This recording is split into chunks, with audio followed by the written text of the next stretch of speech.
What's working in Washington and what's not, and why? From debt debates to healthcare disputes, this week has been a case study. We explain why tonight on Washington Week. All is in the eye of the beholder. Whether it's about the healthcare law. I think 10 years from now, 5 years from now, we're going to look back and say, this was a monumental achievement. Just when we thought the rollout of this law couldn't get any worse, the White House decided to delay the employer mandate again. This must be what a year of action looks like. Whether it's about increasing the debt limit.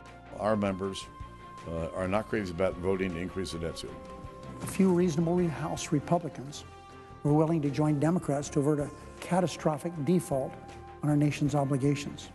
Whether it's about raising the minimum wage. Today I'm issuing an executive order requiring federal contractors to pay their employees a fair wage of at least $10.10 an hour. To argue that raising the minimum wage is going to create upward mobility is quite frankly silly.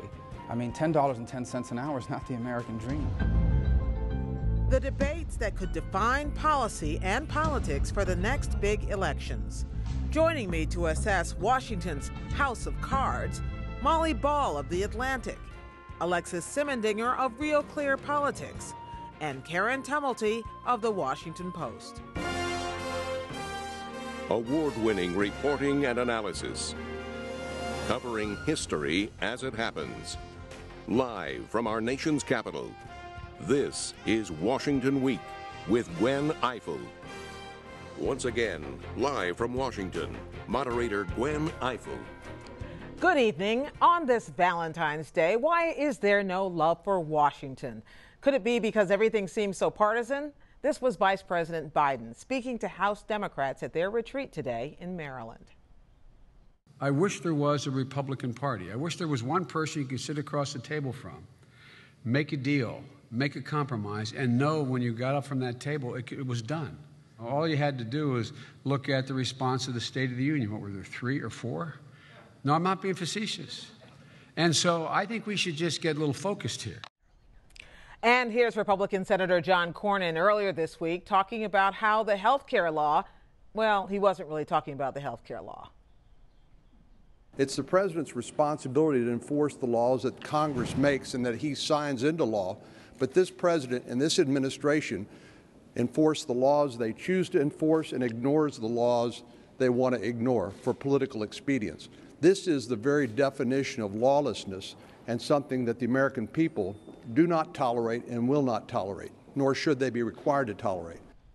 Lawlessness, intractability, general unhappiness on both sides of the aisle. In short, not a lot of love. But sometimes when you dig a little deeper, you can discover that, yes, a lot is not working in Washington, but some things are. The question is how and why. The answers are almost always rooted in politics. Let's start with this week's debt ceiling debate. In the end, the Senate joined the House in agreeing to raise it until next year, but the path to that agreement was a tortured one, starting in the House. Molly. Yes, well, what originally happened, if you'll recall, the last time we raised the debt ceiling was in the aftermath of the government shutdown. So that was when Congress sort of hit bottom, and the House in particular sort of vowed not to go through that again. And we've seen in the ensuing months John Boehner sort of try to take back control of his majority in the House. So this time around, even in the weeks preceding this debt limit deadline, you had some of the most conservative Republicans sounding a sort of fatalistic note saying, well, I'm not going to vote for it, but I know this is going to happen. This is something that has to be done. Well, I'm sure John Boehner would like to send that memo to the House Republicans of 2011, who were in no way resigned to this having to take place. Various gambits were floated. Republicans sort of felt like they ought to get something out of it, but they couldn't decide on what. But they weren't going to push this to the brink. And so in the end, with a snowstorm looming, 28 Republicans joined almost all of the Democrats in the House to pass a clean raise of the debt ceiling, and that's effective for an entire year. So this can't happen again until next March. And there was another snowstorm looming when the Senate decided to act. Maybe it's acts of God that require that force action in Washington. But the Senate was even more complicated because it seems to me that it was more about fights within the Republican caucus once again. Okay, so you in the House, and we've reached the point where like averting catastrophe is considered a huge success in Washington these days. That's how low the bar is. But in the House, it was a situation where the Republicans were all voting against something but counting on it to happen. Ted Cruz, once again Ted Cruz, decides that he is going to try to prevent this debt ceiling increase from even coming to the floor. Therefore, he forces a lot of his Republican colleagues, some of whom have primary challenges, hello Mitch McConnell, hello John Cornyn, to vote in favor of of letting this proceed to the floor. Because normally it would be 50 votes would be all that you needed. And as a result, you know, this blocks the filibuster, and then it can pass on 50 votes. But nonetheless, we now have a bunch of Republicans who potentially have difficult primary races on the record as allowing a debt ceiling increase to go through. So Ted Cruz is not the most popular person in the Republican caucus. Doesn't seem like a terribly collegial thing to have done. Meanwhile, the president goes to visit the Democratic House retreat today, and among other things, he praises the Democrats for their courage, unity, and discipline. Is he doing kind of a victory lap after a week like this? He's trying to be the cheerleader for a very nervous Democratic conference in the House, and he's trying to stick, at least in the discussion he had with them in public today, to what their agenda is, what he thinks he can lead them on, which is this idea of opportunity and responsibility, minimum wage, and raising unemployment insurance, extending it if they possibly can, education, all of those things. He very narrowly tried to negotiate around things that divide Democrats. So he didn't bring up trade. He did not bring up the idea of any environmental disagreements that they have, and they do have some. He didn't bring up any of the national security intelligence differences that they have. He didn't talk about international policy. You know, he very much tried to stick to the things that he argued bring them together. To their credit, the administration has been saying ever since the government shutdown of last year, this debt ceiling debate was a dead letter. It was never going to happen. If the Republicans wanted to make this a fight, they were going to lose it. And it can be safely said the White House was right. And I think it was a good, it was a good week, for instance, for the Democratic caucus in the House, where, it was their votes that really put this over. But interestingly, when the president came to congratulate him on this victory, what he almost didn't mention in that speech was the fact that this is an election year. Mm-hmm.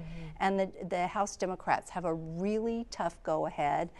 And where in the past the president has been at these events as sort of a cheerleader, this time all he could say is, basically, good luck, guys. Let's listen to what both Speaker Boehner and Majority Leader Reid had to say at least after the House vote this week, and then talk about it on the other side.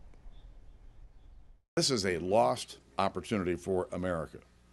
We're on a spending trajectory that's unsustainable. The president knows it.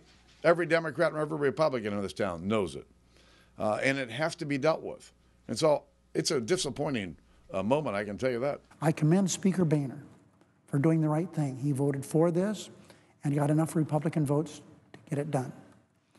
I've said often that he has a difficult job, if not the most difficult, certainly one of the most difficult jobs in Washington.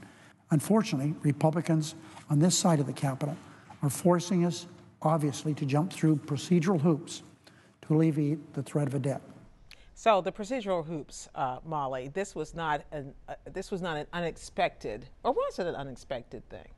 The drama on the Senate floor that Karen was talking about before was relatively unexpected. This was not something that Ted Cruz had to do, and I think if Ted Cruz hadn't done it, there wasn't anyone else who was prepared to do it, and it didn't have any consequences for the Senate Democrats. They're not the ones who was hurt by this. I think that's why so many Republicans are angry at Ted Cruz about it, is it forced Republicans, some of them vulnerable Republicans, to take a tough vote, the Democrats were all going to vote for this anyway, and it would have been easier for Republicans to criticize them for it if the Republicans hadn't had to join them in the vote. You also had a sort of miniature revolt of some of the Republican moderates in the Senate, people like Susan Collins and Lisa Murkowski, who are the ones who are always the sort of fallback votes for the Democrats when they've got to get above 55.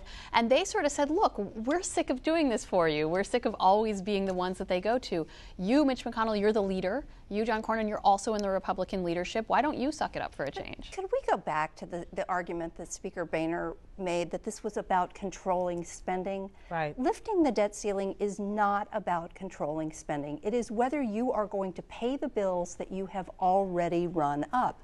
The conversation that Washington is not having is the one about controlling spending, and especially about the real driver of the national debt, which is entitlements. But he says that for a reason. There is a political reason why both John Boehner and Speaker Reid, I'm sure he's thinking, God forbid, and Senator Reid made the point they made after these votes, which is they are trying to send a message to someone outside of Washington, to a larger audience. Yeah, and one of the things that I think was really interesting at the White House from their perspective was yippee, yippee, yippee, because anything that gets Republicans briefly off of the Obamacare assault and gets them talking about the divisions within their own conference is a good hour or a good day or potentially a good week at the White House and among Democrats. So listening to Majority Leader Reid, he's basically turning the knife in and saying, oh, what a tough job you have because you're so divided.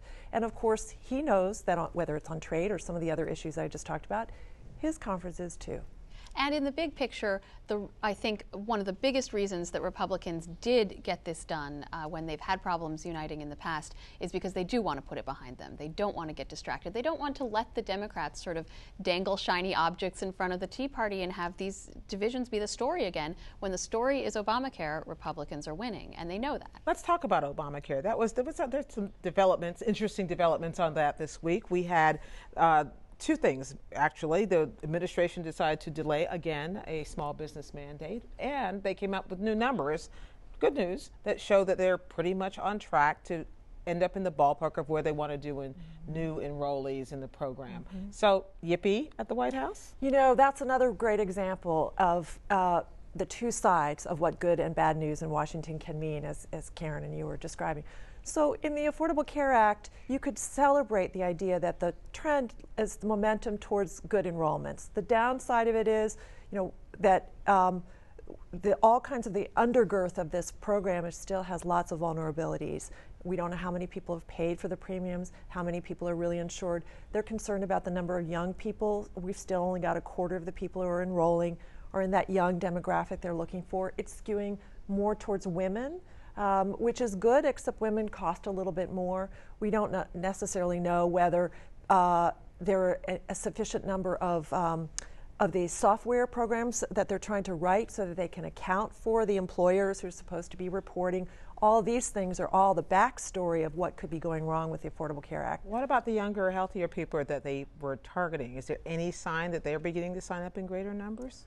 A little. There's a little improvement in that mix, but certainly not what they were hoping to see. The White House is arguing, and they are saying, for instance, the Massachusetts experience would suggest that young people are going to wait until the very last moment to sign up. At this point, all we know is they've got their fingers crossed. I read today that there's actually been some, they've actually documented some reduction in the number of uninsured from like 16% from 18% last year, that it's beginning to go down, which you would assume that this is the goal of that is the goal here. Is this something that the White House is prepared to trumpet? Because goodness knows people running for office in 2014 don't seem to be.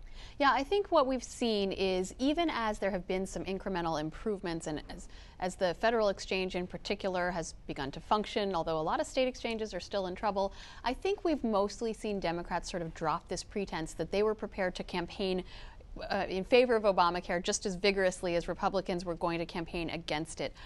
There was a Democratic congressional candidate released an ad this week talking about how he's fighting to fix Obamacare, not saying I'm so proud of Obamacare and I'm so excited about the same it. thing in Louisiana. Exactly. Yeah. And so Democrats need to show that they're on the side of, and presumably they've got the polls to back this up, voters who feel betrayed by this turn of events and don't feel like it has been a good thing. We really see Democrats scrambling to get on the other side of Obamacare and then scrambling to talk about absolutely anything else. Anything else, except every now and then, every week it seems, something else, a new weapon is handed to the Republicans or the people who want to keep it alive. In this case, it was the administration's decision to once again roll back the implementation of the mandate for small businesses, small and medium-sized 50 to 100 employees. 50 to 100 employees. Let's listen to some of the debate about that.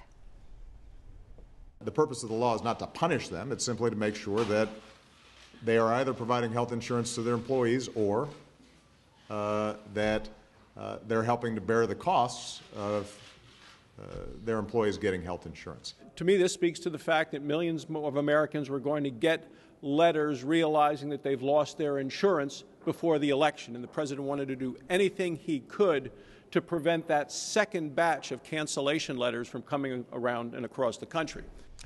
The White House said nothing to see here, keep moving along, we're just trying to make a good thing better. And the Republicans come back and say this is another example of a disaster waiting to happen. Who's right? Well, imagine we had a President Romney and he had suddenly decided that this law was not going to apply to businesses for another year. I think the Democrats would have been just absolutely outraged. And this is an acknowledgement that they are having trouble getting this part of the law to work. A number of people have said, well, then how come you're implementing the individual mandate? And that a number of Democrats are even saying, look, if these mandates are being delayed, people like Joe Manchin, candidates like Michelle Nunn in Georgia, if they're being delayed, we ought to delay them for individuals as well. But the White House can't afford to acknowledge to give even that much up because they know that Obamacare as a roiling entity is too big a bat to hand anybody. And the truth lies somewhere in between, because there is absolutely no question that by extending this past the midterm elections and trying to mitigate some of what could be expected to be either glitches in the software, we're talking about developing a system, the government is still trying to develop a system. As Molly was just saying, some of the state exchanges are way behind and are still having problems. Trying to get some of that, the employer's part of it, way past the election. And also the unintended consequences, because as you know, one of the brickbats Republicans use is these employers are deciding to push their employees into the exchanges or downsizing the size of their companies so that they go underneath in the smaller employer category so that they are not compelled to have to provide insurance. So the administration is trying to say we're giving employers choice. Part of the reason is that statistics say that employers who have more than 200 employees, almost all of them already offer insurance. Right. So we're talking about a smaller group of employers who still are not offering this. You know, one of the interesting things about the way things work in Washington is sometimes you have to look about what's not happening or what's happening at the edges as well as the big debates. And there were a lot of things that were off the table this week. Among them, the president decided, and he said this in the State of the Union speech, that he was going to start working around Congress, find ways to use. People got caught up with the executive action part of this. But there are two things that he and his administration acted on this week. One was to fulfill the promise that he made at the State of the Union of raising the minimum wage for federal contractors to $10.10 an hour from, I think, $7.25. Mm-hmm. How many people are we talking about here? Is this just around the edges as far as we know? It's a very small number of people. It doesn't even apply to existing federal contractors. It's only for newly hatched federal contracts in the future. But I think more than anything, it's a symbolic gesture. Democrats would very much like and are almost certainly not going to get an increase in the federal minimum wage through the Congress. But this is an issue that voters like. The polling is very good for it. Even Republicans like the idea of raising the minimum wage in a lot of polls, and it's something that they would like to campaign on, again, rather than campaigning on some of the more toxic issues. But Republicans like the idea of raising the minimum wage, but they like the idea of that's a very small part of what they want to do. They don't think that should be the foundation for this economic revival they're talking about. Well, it's interesting because the terms of art that are being, I mean, Democrats these days are talking about income inequality, and Republicans are talking about mobility and your ability to move from one class to another. And so I think both sides are trying to sort of frame the debate. Actually, Democrats have started appropriating the opportunity and mobility language too. It seems like they've almost caved in on that argument. That argument. Another thing that happened this week, which is interesting, is that at the Department of Justice, they decided to grant felons their voting rights back. What's interesting to me about this is that there's not that big a fight between Democrats and Republicans. Listen to this. These restrictions are not only unnecessary and unjust, they are also counterproductive. By perpetuating the stigma and isolation imposed on formerly incarcerated individuals, these laws increase the likelihood that they will commit future crimes. I'm also in favor of giving people back the right to vote in my state. My state's one that never gives you the right to vote back. So I'll be testifying next week in Frankfurt before the state legislature, and I will be testifying in favor of restoring voting rights for nonviolent felons. Everybody's together, right? Except that I think that Rand Paul went from there to suing the government on NSA secrecy, probably moments before or moments later. Is this a sign of it seems to me that everyone's in search of a sweet spot where they can kind of agree?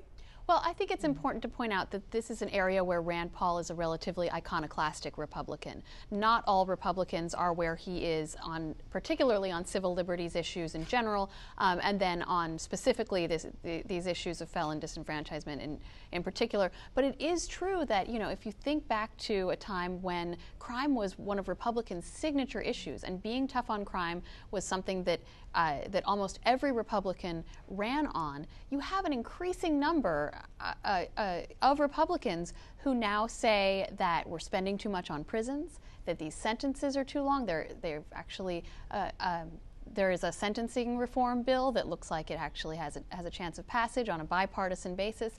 And so you have seen, now that this issue is not as hot and not as partisan, quite a bit of agreement being carved out with the sort of more libertarian-leaning Republicans, people like Rand Paul, and the spending hawks with Democrats who would like to see the system be a little more merciful. Is it necessary at this point in a second term to find a way to reach out for those things, those little tiny things perhaps that you can agree on, in order just to get through the day anymore in Washington? Because you can fight yourself to a draw on everything else. If you've called it the year of action, you're going to be knitting, you know, small little stitches. So is that what we're doing? Is this a small ball That is year? a not uncommon thing to find in a second term.